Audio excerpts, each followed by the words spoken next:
Kalian tahu nggak? Indonesia menempati posisi kelima sebagai penghasil sampah terbesar di dunia. Hah? Kok bisa?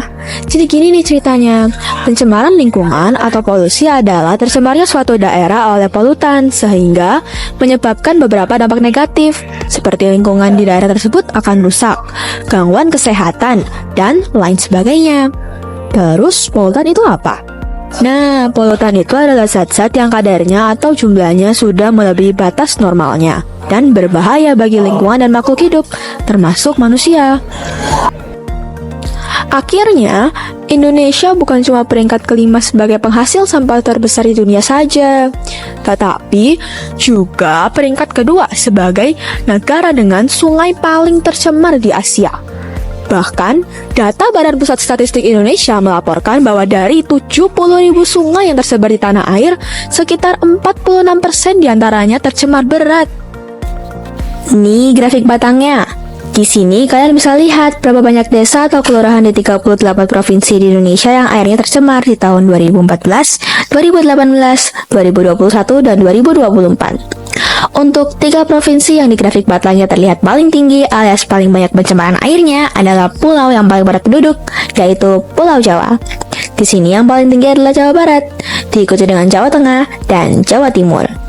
Sebaliknya, 3 provinsi yang paling sedikit pencemaran air di desa atau kelurahannya adalah di Papua, lebih tepatnya Papua Barat Daya, Papua Selatan, dan Papua Pegunungan.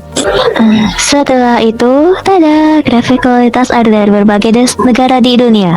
Jadi dikutip dari FPL Edu, DALY atau Disability Adjusted Life Years adalah ukuran beban kesehatan ketika terkena air yang tidak sehat di suatu negara. Nah, ketika daily rate semakin dekat kepada angka 100, yang adalah daily rate rendah, otomatis air itu semakin bersih dan bebas polusi atau pencemaran air.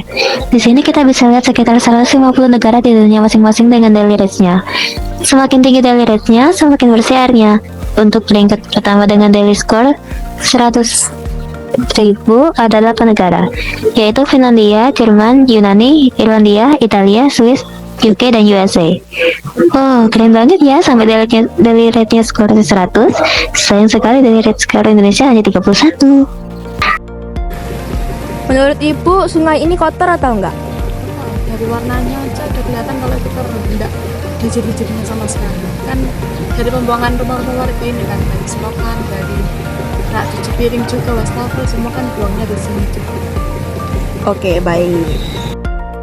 Pertanyaan kedua, menurut Ibu penyebabnya apa aja? Yang utama, yang paling sering gitu. Ya banyak orang buang sampah sembarangan juga, dari warga-warga yang mungkin lewat tinggal buang aja. Jadi nggak ada aliran yang bisa langsung jalan gitu. Sampahnya itu tersumbat, bikin makin keruh juga. Setiap harinya juga selalu buangan air. Ya jadi dari pembuangan dari rumah warga-warga begitu ya. Oke. Pertanyaan ketiga, menurut Ibu solusi apa yang paling efektif untuk mengatasi pencemaran ini? Dari pihak penghuninya ya, harus ada yang membersihkan, entah itu setiap hari atau setiap minggu, khususnya yang di aliran sungai ini sendiri, jadi biar tidak ada yang tersumbat, lancar gitu. Oke, berarti kayak kerja bakti gitu ya? Oh ya, betul. Diambil terus sampahnya gitu. Daun-daun kan juga banyak yang jatuh juga. Ya, betul. Ya. Terima kasih ya. Berikutnya ada grafik Episcore, dikutip dari FPL Edu. Episcore atau Environmental Performance Index score adalah ukuran angka pengukur performa lingkungan. Aspek yang diukur bermacam-macam, seperti perubahan iklim, polusi udara, pengolahan limbah, keberlangsungan perikanan dan agrikultur, deforestasi, dan perlindungan biodiversitas. Pada tahun 2024 kemarin, Episcore Indonesia hanya 33,6. Padahal, dikutip dari kabar Telkom, pada tahun 2016, Indonesia memiliki Episcore yang jauh lebih tinggi, yaitu 52,91. Inilah mengapa pencemaran lingkungan adalah masalah penting yang membutuhkan aksi penyelesaian yang kita lakukan bersama-sama. Lingkungan. Terus, apakah Indonesia tidak bisa bebas polusi? Nah, sebelum kita jawab pertanyaan itu, biar lebih paham, kita lihat salah satu contoh pencemaran air di salah satu sungai kecamatan Surabaya Barat, Jawa Timur. Keadaan air di sungai ini keruh, warna coklat dan tidak jernih sehingga tidak layak untuk dikonsumsi. Mungkin sekali mengandung zat zat yang berbahaya bagi tubuh kita, seperti zat besi, virus, bakteri, dan alga. Hal ini bisa jadi salah satu penyebab Telerex dan IP skor Indonesia tidak begitu tinggi. Yuk dicek dulu, jangan-jangan ada pencemaran air di sekitar kamu. Kira-kira penyebab apa ya penyebab pencemaran air? Ada banyak. Pertama, bisa dikarenakan pembuangan limbah industri yang tidak diolah dengan baik. Kedua, pembuangan limbah rumah tangga yang tidak diolah dengan baik. Oleh karena itu, penting bagi sebuah negara untuk memiliki instalasi pengelolaan air limbah (IMPAL) yang memandai secara merata di daerah-daerahnya. Ketiga, penggunaan pestisida dan pupuk kimia yang berlebihan dalam pertanian dapat menyebabkan eutrofikasi.